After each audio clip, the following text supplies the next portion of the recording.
मोदी जी इस बार 400 पार की नारा दे रहे हैं। क्या आपको लगता है 400 पार हो सकता है? हो सकता है। अगर मोदी जी को ऐसा ही लगता है कि 400 पार होंगे तो बिहार में फिर नीतीश कुमार की ज़रूरत क्यों? नीतीश जी के मिलाने का जो सवाल है, भारतीय जनता पार्टी के जितने भी कार्यकर्ता से पूछेंगे, सब लोग मना ही करेगा। कि तेजस्वी यादव बिहार में एनडीए को टक्कर दे पाएंगे? नहीं, मुझे नहीं लगता है। तो कितना बड़ा चुनौती मुकेश सहनी दे सकते हैं एनडीए को? नहीं, हमको नहीं लगता है। नमस्कार, आप लोग देखना शुरू कर चुके हैं बिहार वाला और मैं हूं मिथुन कुमार। मोदी जी इस बार 400 पार की नारा दे रहे हैं। क्या आपको लगता है 400 पार हो सकता है? हो सकता है, कोई बड़ी बात नहीं है, क्योंकि अभी 303 की संख्या में तो सिर्फ बीजेपी है और 50 की संख्या में और लगभग 350 हम लोग हैं ही। तो हमेशा लक्ष्य को ज़्यादा रखना चाहिए। तो माननीय प्रधानमंत्री जी ने लक्ष्य निर्धारित किया है, तो भारतीय जनता पार्टी के जितने भी कार्यकर्ता हैं, सब जोश से लबरेज हो गए हैं और सब लोग जी जान से लग गए हैं कि इस बार जो है बिहार में 40 सीट है, तो इस बार हम लोग पिछली बार में 39 जीते थे, इस बार 40 के 40 जीतेंगे। अगर मोदी जी को ऐसा ही लगता है कि 400 पार होंगे तो बिहार में फिर नीतीश कुमार की ज़रूरत क्यों पड़ी, ऐसा बताएंगे? देखिए, पार्टी में बहुत चीज़ जो होता है वो नीचे लेवल में तय नहीं होता है। पार्टी का संगठन का काम करने का अलग तरीका है और कुछ ऐसे जो निर्णय हैं वो भारतीय जनता पार्टी का शीर्ष नेतृत्व तय करता है।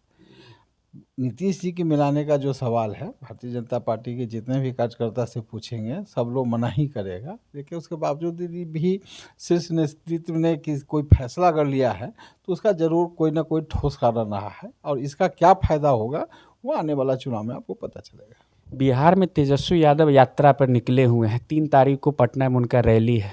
आप मानते हैं कि तेजस्वी यादव बिहार में एनडीए को टक्कर दे पाएंगे? नहीं, मुझे नहीं लगता है, क्योंकि तेजस्वी यादव जब भी सक्रिय तब होते हैं जब वो चुनाव नज़दीक आता है।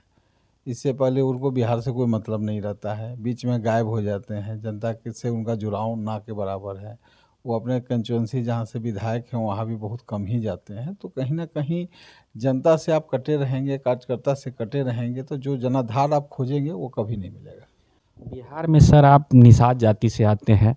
मुकेश सहनी भी बिहार में घूम घूम के लोगों को कह रहे हैं एनडीए को, अगर एनडीए से वो महागठबंधन की तरफ मुकेश सहनी का गठबंधन होता है तो कितना बड़ा चुनौती मुकेश सहनी दे सकते हैं एनडीए को?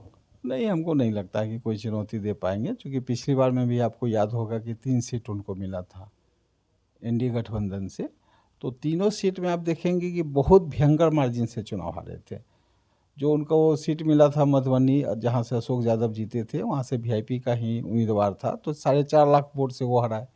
मुजफ्फरपुर से हम 4,10,000 वोट से हराए। खुद मुकेश सहनी जो है वो भी 2,70,000 वोट से चुनाव हारे हैं। तो ये चुनाव का जो गैप है वो उनसे नहीं है उनके अति में कि वो इसको कर पाएंगे। उनको मतलब एनडी गठबंधन को भी कोई फ़ायदा उनके होने से ना होने से कोई फ़र्क नहीं पड़ेगा।